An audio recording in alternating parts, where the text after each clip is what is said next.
Hitler practiced his gestures that he's famous for in front of a mirror.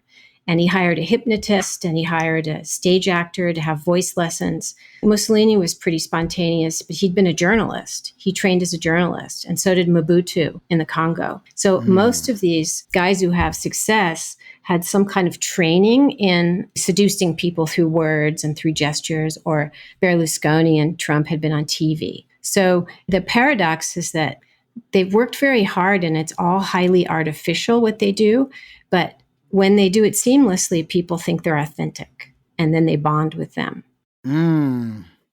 That's deep. Look in my eyes, what do you see? The cult of personality. Welcome to Sing for Science, the show where musicians and scientists talk about music and science. I'm your host, Matt White. Each week, we'll talk about a song by our guest artist and how it connects with our guest scientist's area of expertise. This week, we'll be talking with Vernon Reid and Corey Glover from the band Living Colour about their 1988 breakthrough hit and rock anthem, Cult of Personality. Also joining us is fascism scholar Ruth Ben-Ghiat. Dr. Ben-Ghiat is a professor of history at NYU and an expert on authoritarianism, fascism, and propaganda. In addition, she serves as advisor to protectdemocracy.org, and her new book, Strongmen: From Mussolini to the Present, will be out this November. The title of this week's episode on the podcast is Cult of Personality: The Psychology and Dynamics of Tyranny. Hello, Living Colour and Ruth. Thanks for coming on the show. Thank you. Hi. Thanks, Matt. Thanks for having us.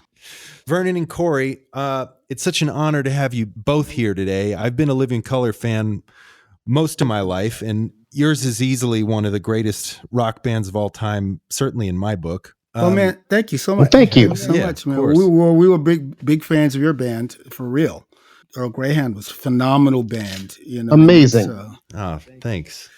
So I was probably only 10 when I first heard Cult of Personality, and it's one of my first memories of having an involuntary physical reaction to music, like shot of adrenaline, pure excitement reaction. And, you know, the same thing happened a few years later. I remember when I first heard Nirvana, but by then I had already started listening to Led Zeppelin. So I had some frame of reference for hard rock. But with you guys, when Vivid, your first record, came out, I was like a clean slate, you know, and I feel like you guys introduced me to so much in those songs, like Zeppelin, prog rock, church music, social consciousness, some history. I mean, I may have known who JFK was, but I certainly didn't know Malcolm X. I didn't know who Joseph Stalin or Mussolini were, you know.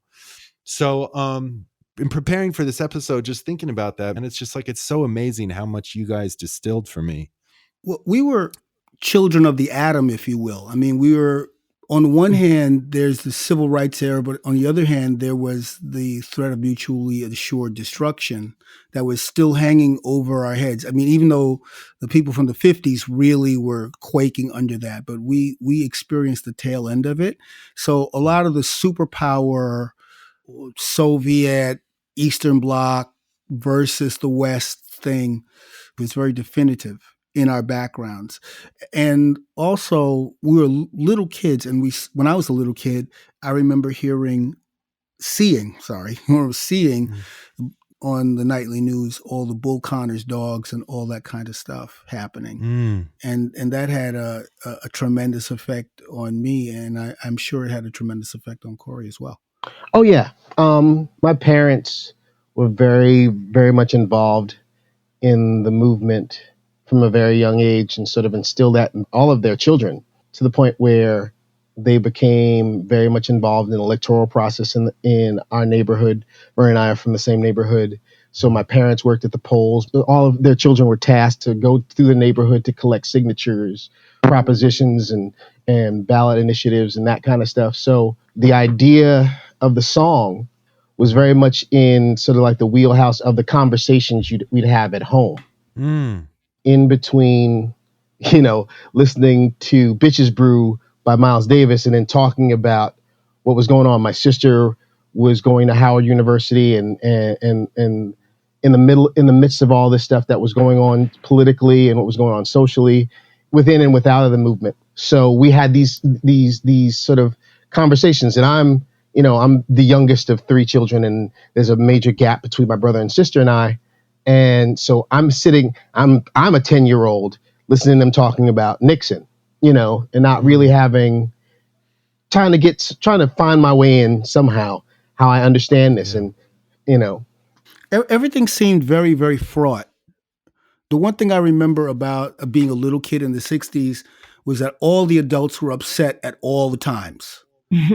And it was also a time of just gigantic political personalities. You had the Kennedys, you had Malcolm X, you had, of course, Martin Luther King, and George Wallace, Bull Connor.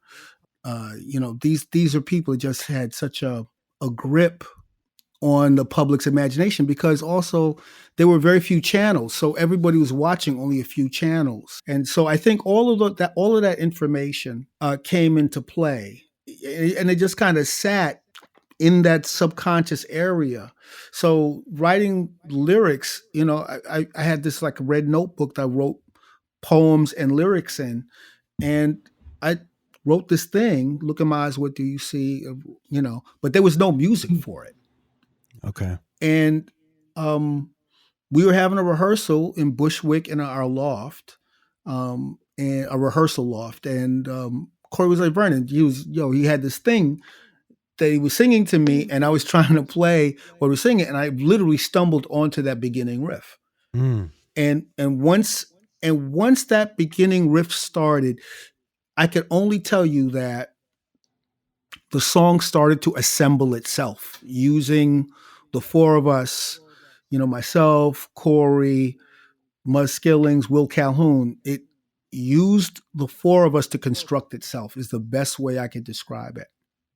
Yeah, I mean that comes across. And so that lyric, from what you just described, that was just kind of sitting under the surface as a result of the time when you grew up and the kind of conversations you'd have with your family. I mean, were you also a student of history, or did you know that term cult of personality? It was only in getting ready for today that I found out that it was Khrushchev who first said that. Well, Khrushchev was another one of these massive personalities. And Khrushchev was famous for being really uncouth. Like, the most famous thing about Khrushchev was him banging his shoe at the UN. And I believe the reason was that his headset wasn't working, and he was trying to get someone to pay attention to fix his headset, where they had translators that would talk, that was the whole thing. And nobody seemed to be paying attention to him. So he just took off his shoes, banging it on the table. Do you remember the old Hard Rock Cafe on 57th Street? yes. Yeah. You remember they had that broken Billy Joel piano from the Live in the USSR concert? And I think it was because he threw a fit because it was either the sound guy or the spotlight guy wasn't taking his cues, and he destroyed the piano, and it was up on the wall there.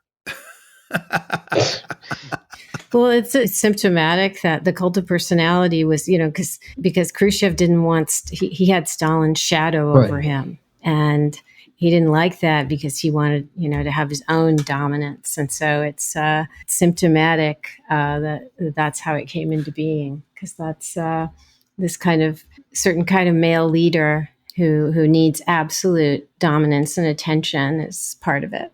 For Billy Joel too, apparently. Well, it's funny because his denunciation of Stalin was really, in its own weird way. Of course, it was very self-serving, but in its own weird way was a kind of, dare I say, courageous, because the country was still, even after his death, they were still under the cloud of what he did to the nation. And even though it was still an oppressive system, like the phrase, the cult of personality, was just so resonant. That's why it just stuck, which was a bold thing for another Soviet leader to say about his predecessor. Yeah, sure. And something I've always wanted to know, for those people listening who aren't familiar with this song, it has 3 sound bites from famous speeches. One by Malcolm X that starts it out. In the middle, there's JFK, and the ending is FDR. So how I've always wanted to know how that went down, how you chose them, how the idea came up, how licensing came. Yeah. Yeah. That's such a big part of it. I mean, because the cult of personality that people know is very different than the cult of personality that we used to play in the club. Like, in fact, we used to play the chords that are the bridge chords. We played them kind of as an introduction, and then we have a pause, and then we play Martin Luther King, "Free at last, free at last.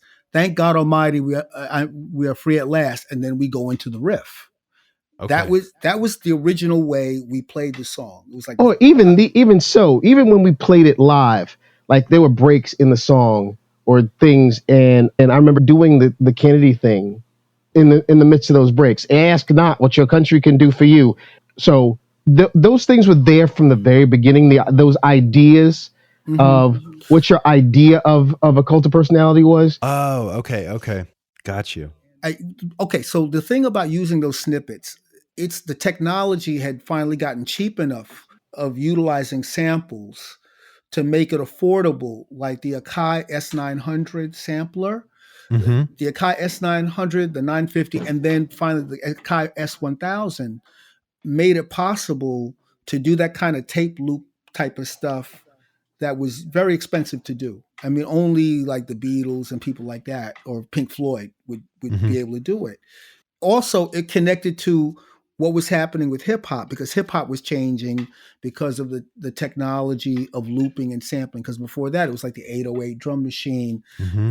the Soul Sonic 4s, play at your own risk. Like that was a big change. Because at first, before that, it was like live bands. It was like live band imitating the band Chic, playing the track from Good Times. So it went from the live band to like the 808 drum machine and that sort of thing, and then samples, which allowed people to have a snippet of funky drum, make a loop out of funky drummer. Each technological advance would be translated into music, and that applies to rock music as well.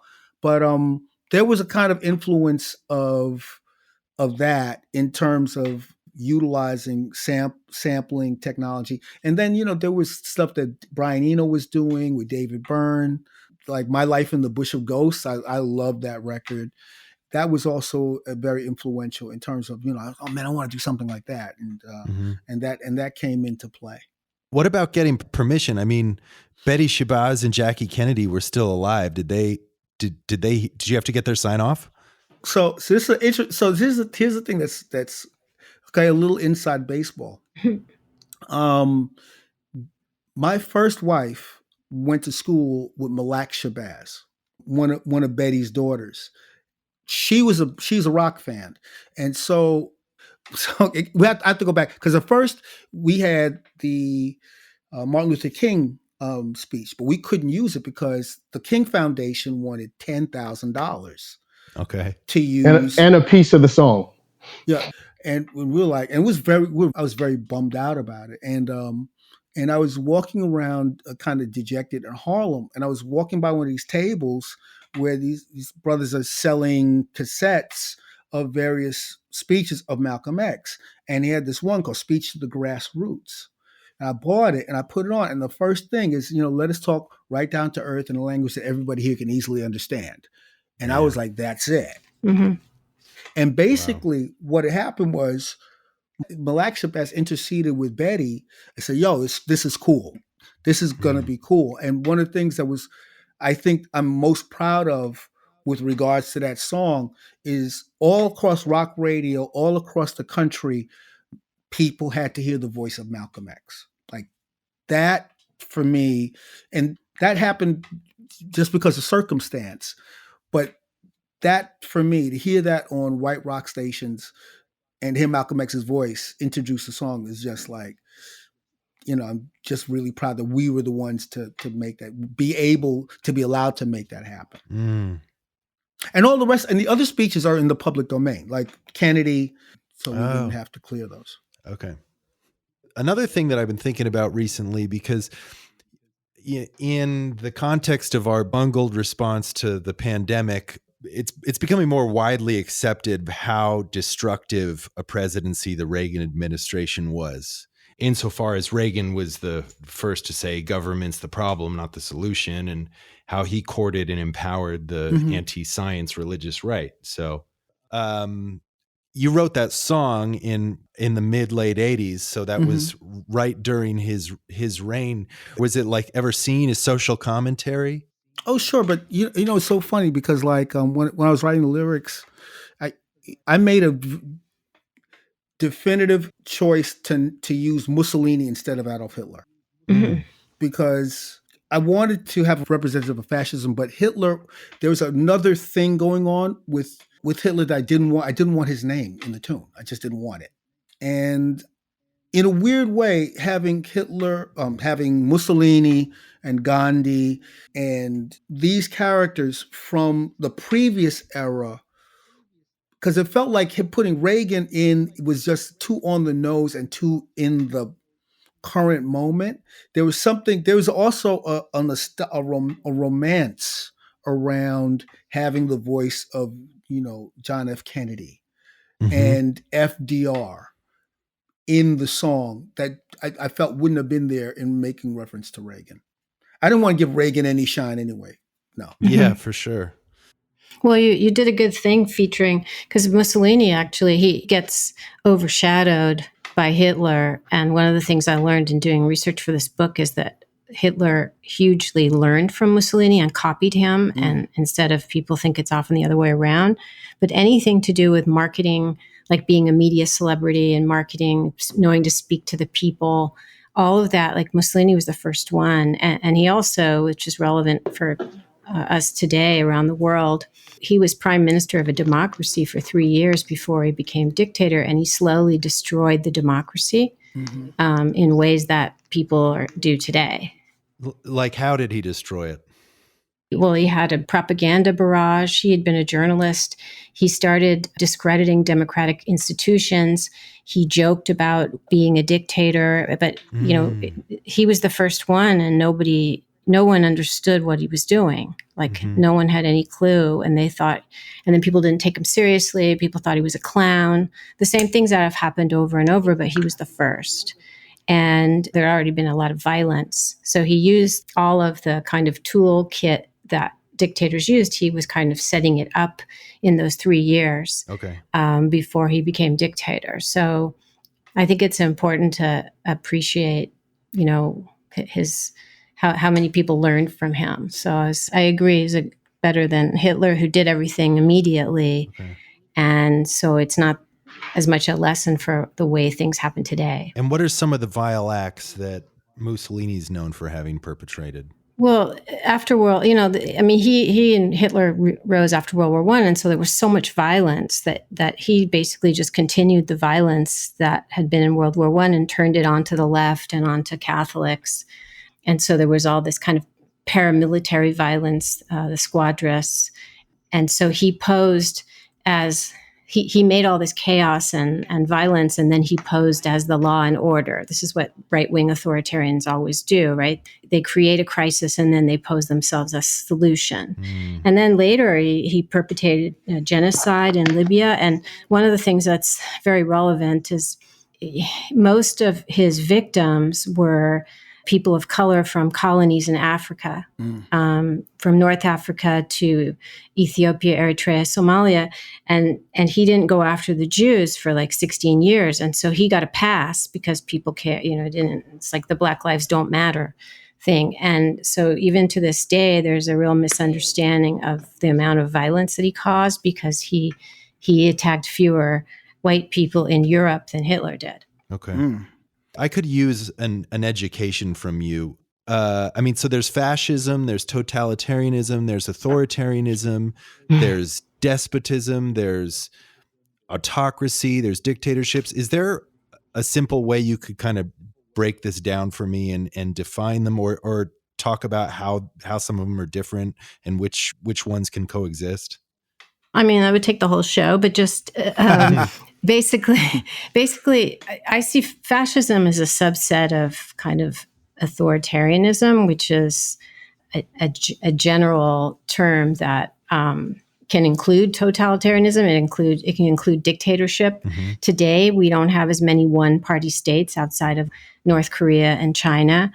But when the executive power crushes all the others and gets rid of opposition media and puts people in prison and masses and uses violence, that's kind of authoritarianism. So in my book, I use that term to refer to everybody from Mussolini up to today. And I just show how it changes, because today it just works differently, which makes sense. But the Cult of Personality song is so amazing because it just summarizes so many dynamics that are common to these regimes. It's really very brilliant. And life is funny because I remember I was just finishing my PhD and it was on Italian fascism. And a friend told me, this song came out and you should listen to it. And I was like, wow, this song fits what I've been studying through books. And so I always have referred back to the song. And then when I was writing this book, Strongmen, I listened to it sometimes. So it's very funny that then Matt contacted me and here we are today. So cool. That's great. It was like the one line, I tell you one and one makes three.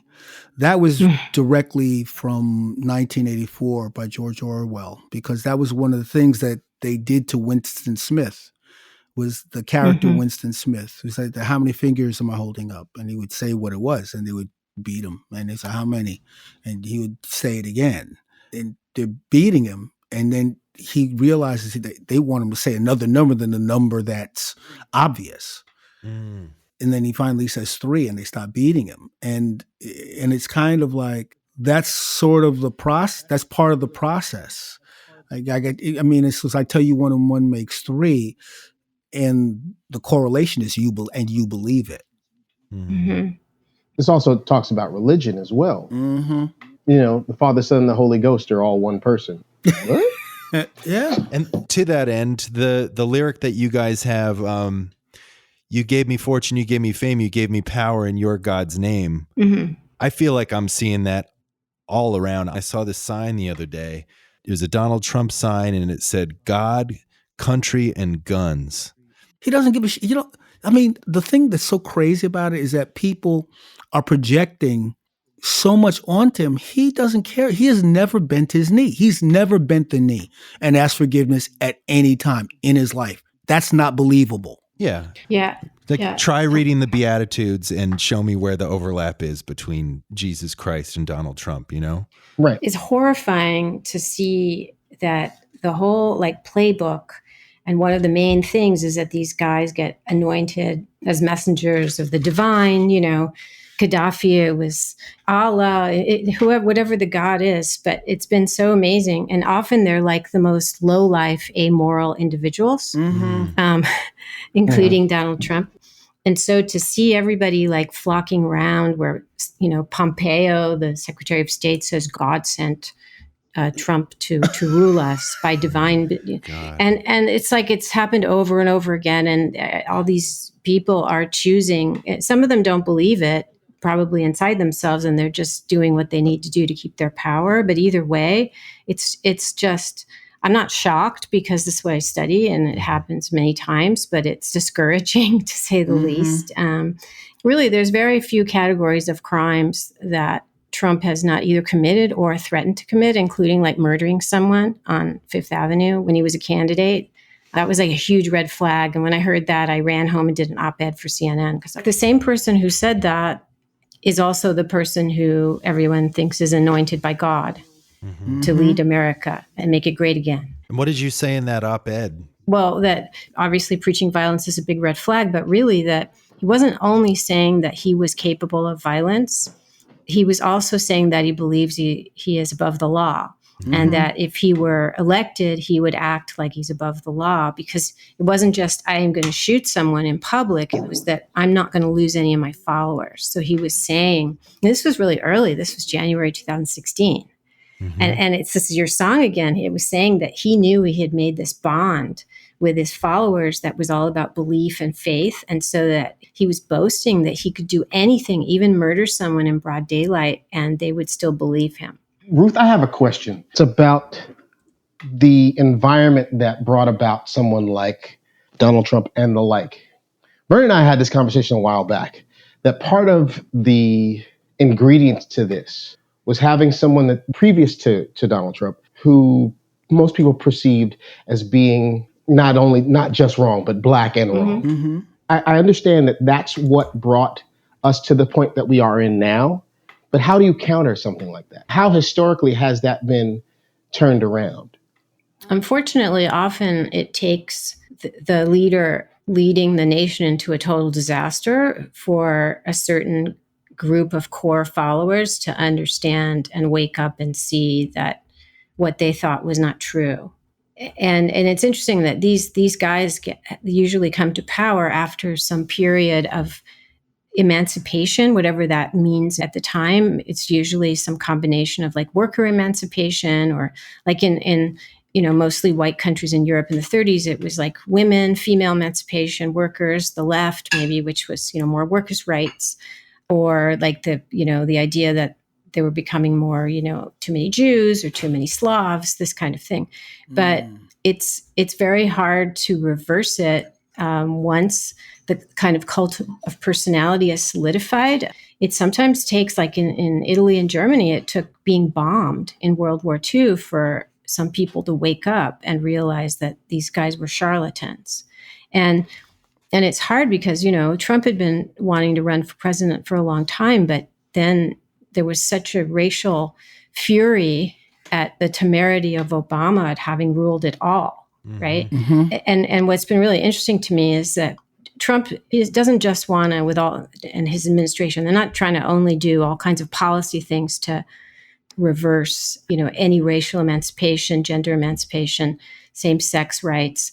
He's got a personal crusade to undo and cancel his whole legacy, because it's like he's so threatened by this black man and all that he achieved that it's like an obsession. And I've seen that before with dictators in the past, when you had dictators. See, I have a thought about that, and that is that I think that Obama was such a shock to the system. It was such a fundamental shock to white supremacy. And I mean that to say conservative and liberals. This is another part of it, because Obama, his whole thing is he was a centrist. But the part of the problem was that he had all of the conservatives against him, and he had maybe a quarter to a third of the Democrats against him. Yeah, I totally agree with you about the culture not wanting to accept that. And that includes Democrats, liberals, because here's somebody who also had a white mother and had direct African connections. He had everything that he's cosmopolitan. It's like there were certain areas of life where people of color were allowed to be stars, but not here, not in the White House. And I think your analysis is one that will take more and more hold as people understand what's going on now with Trump as a reaction to that. So I'm really glad you said that. Half the band at present are children of immigrants in one way or another. So our understanding of the world as it pertains to America is very, very different, I think, than most people's understanding of the world. Is why we come up with some of the songs that we come up with, is based on our understanding of this world, that we know as much about mom, apple pie, and Chevrolets as we know about curry goat and yams. You know what I mean? So, yeah. So I think that gives the perspective that we have often comes into clash with the quote unquote American cultural ideal. Yeah, that also breeds creativity, because you have like maybe a half of a foot outside and you're looking, there are other ways of doing things. And I think it's reflected in, many of your songs, a lot of your work. And I know for myself, I'm a child of immigrants, one from, Middle East and one from Scotland. And what's been really helpful is that I've turned my gaze on Trump in America and becoming this America being turned into more of an authoritarian political culture.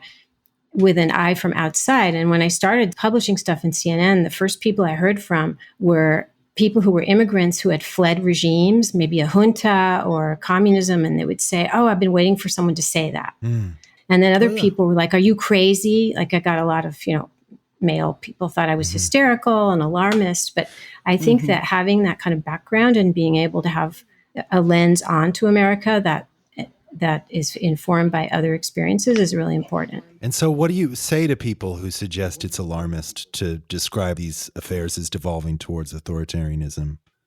Well, today I can just point them, because unfortunately I haven't been wrong about anything. My first piece on Trump was November 2015 about his racial stuff. Those are my first pieces. And by the time he got into office, I'd already published a piece that said Trump is following the authoritarian playbook. And unfortunately, it's all come true. So then I can just kind of say, look, look at what's gone on, That's the terrible thing about clowns, right? This is why clowns freak us out. Like one of the things about Trump that's very disturbing is the way the media, particularly the New York media, just indulged. He was kind of a cheap date on a Saturday night. They could get a good headline out of him. They could get a decent quote out of him. And the only magazine that really took on Trump was the old Spy magazine, which is a kind of humor and satire magazine. And they skewered Trump relentlessly.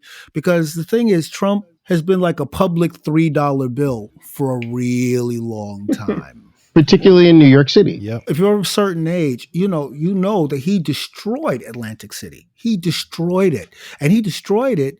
I mean, he was successful. He had one casino with his name on it. Great. Then he had to build another casino in the same town with his name on it. And then he built a third casino with his name on it. And the market couldn't handle it. And the bottom fell out. And then he just split. And this kind of thing, this whole mythology of him being a brilliant businessman, and that people accepted this idea, and the fact that other people in the business community don't ever say, Donald, you don't have the money. I mean, it's amazing to me that other real estate developers and other people that actually really have money don't just say, Donald, you're worth 500 million tops. You have 500 million in cash. That's it. That's all you got. But the fact that nobody would step up and just say, dude, at no point did any media organization delve into any of, the thing about concrete and mafia ties. Like, as a real estate developer, well, what are your ties to shady concrete or what? People wouldn't. They just, because he amused them. He was a quote unquote playboy. Well, the other thing is to expose him for what he was would also put these other people on blast as well. That's right. That all of their dealings would have been just as dubious as what he's doing. He's basically taking what they did without the clout or money to do so and doing it. So if these people with money had said to him, you can't do this, he just says, well, you do it. Why can't I? Yeah, I think that's right. I also think I always felt during the Mueller investigation, and when people were wondering why some of the top Democrats were not going after Trump more, strenuously, I had this feeling that they didn't want to rock the boat so much that the whole system fell over. And I think that one of the most brilliant things about your song is that you do mention Kennedy and you mention Gandhi, and you point out how it's easy for us to hold up Mussolini and Stalin because they're just obviously evil, and to say, yeah, sure, they had personality cults, they, controlled everything. But what you're doing in that song is you're talking about a system, a way of having politics as spectacle, and our bread and circuses.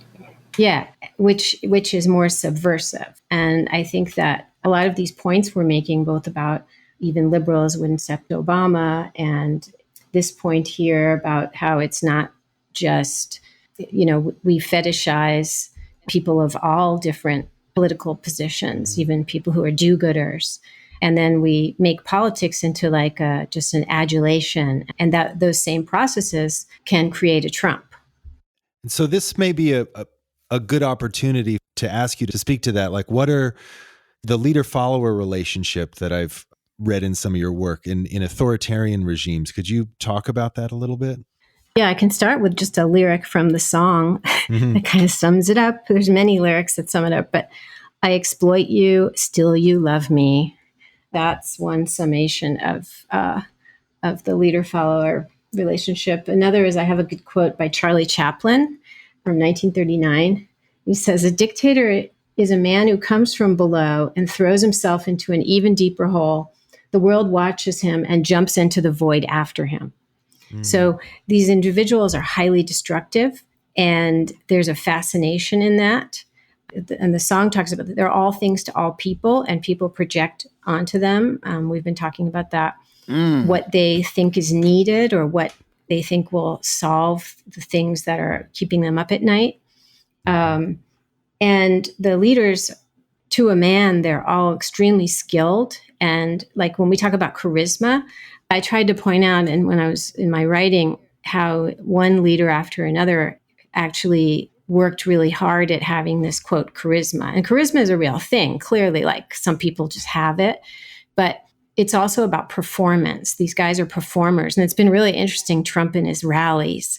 Like, you can't have the rallies as much because coronavirus. And so he's been tweeting more. He's been, even more in a worse mood than usual because he needs his audience. He needs his like ego adulation, because these guys, they're like no one without their audience, because they're empty shells. They're just, I don't feel sorry for them, but they're sad people who have no sense of worth if they can't abuse other people, basically. This kind of gets us into the realm of talking about propaganda. I mean, given the stark divide between pre-internet age and the present, what parallels can you draw between what the Trump administration's doing and examples from history? Well, I think that the way Trump uses Twitter is the same way in a sense that Mussolini used newsreels, because it's really important. And this is for other celebrities too, like what you're talking about in the song. You need the direct link of the leader and the nation. They have to have their own channel of talking to them because they need their own bond. And that bond is really important. So again, Mussolini used newsreels. Hitler, who he had that creepy voice that everyone was fascinated by, he used radio. And Trump uses Twitter really effectively. And it bypasses institutions. It bypasses other politicians. And again, it makes them seem really authentic. And every person with a personality cult, and the song talks about this, there's the idea that they're larger. You say this, they're larger than life, but they're also an everyman, right? And that ability to talk directly to people at their level is really important.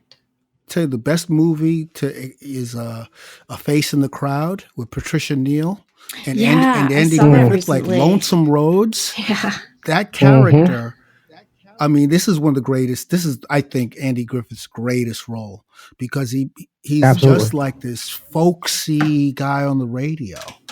And he's just a deeply fascistic personality and determined to rise up out of the muck at any cost. And it's kind of interesting that something from the 1950s, has such resonance, and a song from 88, 89 has so much resonance with the current moment. It's freaky. Yeah. It's freaky. Are a lot of people knocking on your doors, Corey and Vernon, to talk about this song these days? I got a notice on Twitter the other day that they had an aerial of the White House, and they used a news organization used Cult of Personality over an aerial of the White House, like it was either today or yesterday. The resonance of it, it's kind of, we're looking at it. And in a lot of ways, we've been preparing ourselves with our dystopian narratives. Everything from Logan's Run to The Purge to Night of the Living Dead. We've been preparing for the crazies and all these other kind of science fiction. We're living in the middle of a kind of crazy combination, but it's real time. Here we are facing this incredible, not just this pandemic, but this, this nightmarish, the murder of George Floyd was a nightmare. It's a nightmare. And the nightmare thing had been predicted by Malcolm X. Malcolm X said this is, when we talked about racial problems, he said this is a human problem. And one of the things that Malcolm said, if you don't deal with this human problem, you're going to see terrorism that'll terrify you. Mm.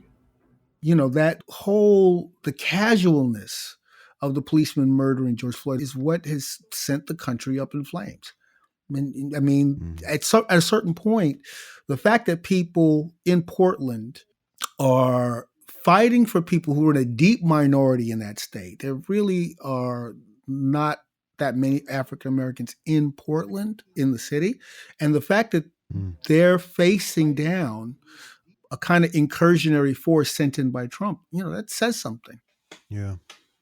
As you're talking about that, it's like I ask myself as I'm seeing all of this happen, what's been going on in the last 5 months or so, and reading about what's going on with the post office and the appointment of that postmaster general, I wonder, I've lost so much perspective. I don't know if it's happening am I watching this in slow motion? Is it sped up? I have no idea. I've lost all perspective. Yeah, that's where the theme of time is really interesting when you're in these periods and democracies. Just your society is changing every day. And when you have a military coup, you go out of the house, you go to work or school, and then by the time you come home, or you never come home because you've been arrested, it's all changed. It's instant. And then other places, this is why I was saying before, Mussolini's more like the way it happens now. Little by little, day after day, he kind of chipped away at the political culture of democracy, and people didn't know what was hitting them until it was too late in his case. And all these societies you see, like in Chile, yes, they had a coup, but the situation was deteriorating for years. And they kept telling themselves it can't happen here because all the other countries around them had become, many with US backing, they'd already become like military juntas and dictatorships, and they'd stayed a democracy. So Chileans were like, oh, it's not going to happen to us because we have strong democracy. And now you see in America that we're supposed to be the exception, which you can only think if you ignore that we didn't really have a democracy for people of color, and also all the things that they did abroad. Mm-hmm. And yet people cling to that. And a lot of, when you were saying before about the US media, a lot of what I've been trying to do I've given like over 100 interviews. I'm trying to kind of do civic education, including of journalists, because they don't have the frame to understand what Trump's up to. Not that they're extremely smart people. I'm not trying to sound condescending, but it's the same problem that many Americans have. They didn't picture themselves getting into this kind of situation. It was something that happened in other countries, right? Mm-hmm. So we're not prepared. And so time becomes, we see every day that things are happening that are really bad, like now the post office. And every day we see pictures on social media of locked post boxes. I have to say something right here. To me. Yeah, please. To me, okay, so my father worked for the post office, and he actually worked on some of the first computer systems that sorted mail. And I can't think of a more fundamentally American institution, positive institution, than the post office. The post office is a true cross-section of the American populace, and it's mandated in the Constitution. Like getting mail to your son that's on the battlefield, the post office is doing that. FedEx isn't doing that. And UPS isn't doing that. Like getting mail to your daughter who's in prison, FedEx isn't doing that. The U.S. Postal Service is doing that. Just the box itself, removing the boxes, I find it fundamentally un-American in a way that's just. And people complain about the Postal Service, and the Postal Service is always broke. Well, Congress has been taking money from the post. The Postal Service has been kept hobbled. They constantly take money away from the Postal Service. Also, it's an attack on business. And also, you're going to slow down the Postal Service. That means people's checks get late. That means people's bills arrive late. That means paying bills arrives late. It messes up so many businesses. Okay, I'm done. Means ballots get there late. Yeah. But all of that to slow down ballots. small businesses are already under a tremendous amount of strain. So now these little Etsy businesses that are selling masks and whatnot, they're getting screwed around for this. Mm-hmm. Well, that's the bigger picture, is that it's nothing else matters. Like Ruth was saying, this is a system that does not care about the little people as much as they talk about the little people. Mm-hmm. This is, what's called crony capitalism. Yeah. DeJoy is some guy who was put in there because he was a major donor and he has a vested interest in the post office not doing what it does.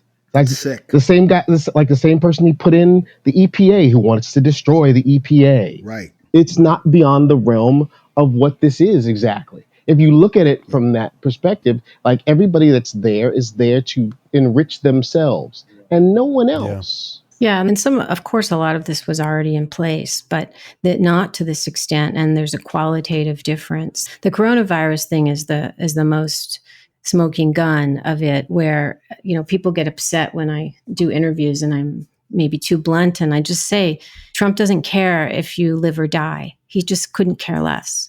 And Mary Trump says the same thing at the end of her book, that he doesn't care if you die, and he won't even remember that you lived. Because the thing is, leaders like Trump are, and this is hard for Americans because we think we're special. He's not there to be a president in any recognizable sense. He's there to exploit the country, to get rich off of it, to get as much power as he can, and he really doesn't care about anything else. So all of these leaders do stuff that's profoundly destructive. Like, why would you destroy business through the post office? Why would you do that? Why would you let people die when it would be possible to have universal testing? So people are like, well, he's crazy because it doesn't make sense. But they're not crazy. They have a logic. It's just not the logic that people who grew up in a democracy are used to. Or their understanding of a democracy are used to. Right. This isn't, like you were saying, Ruth, this is not new. This is what we saw with Reagan. This is what we saw with Nixon. This is not new. Well, the thing about it is this. There was a bombing. This is so. There was a bombing that killed 200 plus of sailors. I believe it was in Lebanon, if I'm not mistaken. And Reagan went on television and he took full responsibility for what happened. I remember him doing it. Whether you believed him or not, he kind of went to the nation, and this is over 200 sailors. The barracks in Lebanon. Yes, I remember that. Right. That was like 1983. Yeah. Yeah. Mm-hmm. And he did it. He did whatever you think of his policy, and I don't think much of his policies, but he at least did that thing that presidents are supposed to do when things go sideways for the American people. We spent $1 trillion over the death of about 4,000 or 5,000 people in one day. $1 trillion. And we've caused the deaths of hundreds of thousands of people. Not going to relitigate that. We've lost almost 170,000 Americans to one cause, and there's been no address from the Oval Office. This is something that presidents, you go to the Oval Office and you address the nation. Brazil, when they just lost 100,000 people, and there's a mini-me Trump running Brazil, they had 3 days of national mourning. 3 days. With that guy in charge, they did it. So, Ruth, I would imagine that you have a unique perspective to be watching all of this happen in real time with the Trump administration. But I want to know, where does he deviate from what you know as the playbook? Like this idea of a kleptocracy. I mean, I'm sure other authoritarian leaders have enriched themselves, but my hunch is that a lot of them had some interest in the national identity, or it seemed at least a little bit more authentic. And I do have another question for you about what binds all of these things together, especially what's going on now among Brazil, UK, US, Poland, is these nationalist phenomena. But where it just seemed like the Trump phenomenon is its own animal. In part, it's its own animal because America is, in one way, America's very different. We have gun violence. No other country that's in a peaceful state, not in a like sectarian civil war, has like what we have like 500 million guns in circulation in private hands. And there's a whole category of toddlers who are, victims of gun violence. So there are things that happen here that don't happen in other places. So that's one difference. So that violence and loss are probably processed a bit differently. The other way, I mean, Trump is very similar in his character to past leaders. One way he's different is that even Berlusconi, who did a lot of the same things, believe me, including like he was like a lackey to Putin. I start my book with that because I was shocked at how similar it is.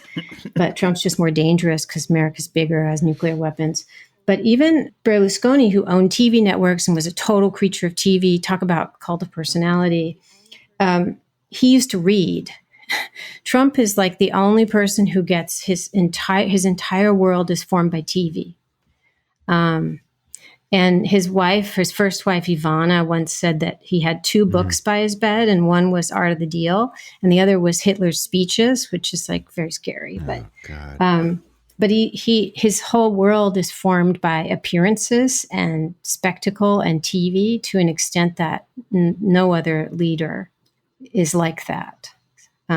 So that's a difference. But the other stuff is Bolsonaro. They're very similar. Each country has its own history and its own way of understanding things, but personalities and their agendas are very similar. So what can we do? I mean, how do we stop this runaway train? Over to you guys. I mean, one thing that's worked in the past, and this is really more when you have like what's going on in Belarus right now, when you have a dictatorship that's crumbling and you've already had kind of this tyranny, is mass protest. And it's worked. Look at, certain things have changed because of the Black Lives Matter protests. You have to have sustained mass protest. In another context, it's not only against the leader, but it shows all of his cronies.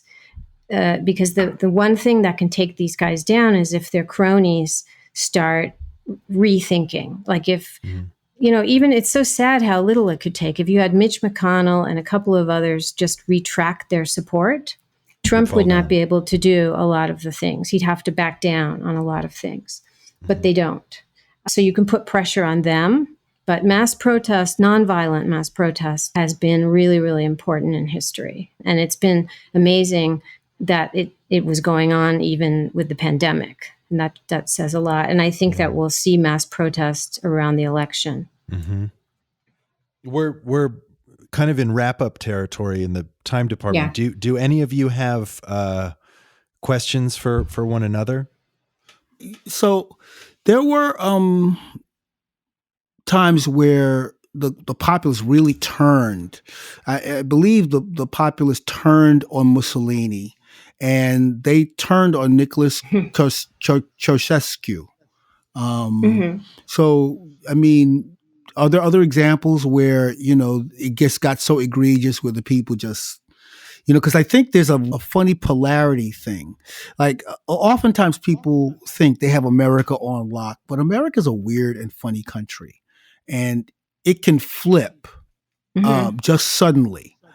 And, if a particular celebrity disavows Trump, it could start they say like a butterfly flaps its wings, and all of a sudden it turns into a tsunami. What are your perspectives on things like that and other situations where, it seemed like it was the final reel and then suddenly everything flipped? That happens because the thing that the saddest thing and why these countries end up like in ruins is because everybody knows that the leader is making destructive decisions and that he's not actually sent by God, to go back to that point in our conversation, that he is actually a crook, all these things, but they're too afraid, to say anything. But sometimes when there's it could be an external pressure, or when the country Again, it took getting bombed for the fascists, but there does reach a point at which people who have been supporting him see it's not in their interest anymore. You need enough people to be doing that in order for that to work. So would you say that the pandemic and the fact that COVID-19 is a major factor in this is going to turn things around? It could. I usually people have to have direct experience of loss. Their house is bombed or they go under. And there have been people who believed that the Trump Kool-Aid and felt that they could get over that, Trump would give them a miracle. And then two people in their family died of COVID, or Trump told them not to wear masks. And then, so they've been making videos, that people have been making videos saying that they were wrong. And that's really important because just as in a cult, the studies show that it's better if someone who used to be a believer is the most persuasive person. Because someone like me can be seen as the hate mail I get, just some kind of like left. I'm often called a radical leftist, which I'm really not, by writers. And so they write you off from the beginning. But somebody who used to be one of the believers is much more compelling.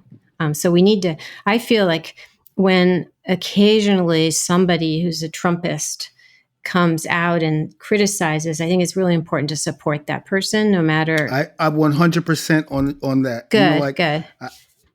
I know it feels good to demonize the people that make you mad, right? They just make you mad. They're saying dumb shit, whatever.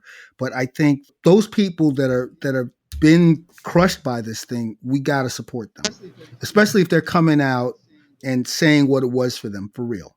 I think it's very important to do that. Is there something to be said for the fact that the idea of conservatism versus liberalism is really not true? That no one is as conservative as they say they are, no one is as liberal as they say they are? Does that factor into any of this, to find that common ground? I don't know. Everything's in flux right now because look at all the people who used to be conservatives who are now never Trumpers, like the whole Lincoln Project, those people. So but this is what happens when authoritarians come. They blow everything out of the water and they shake up everything, alliances, and they lead to people who just doing things they might not have done. So, because you have all these hardcore, Reagan strategists and fans of all kinds of people who are now working against Trump, and you wouldn't have expected that.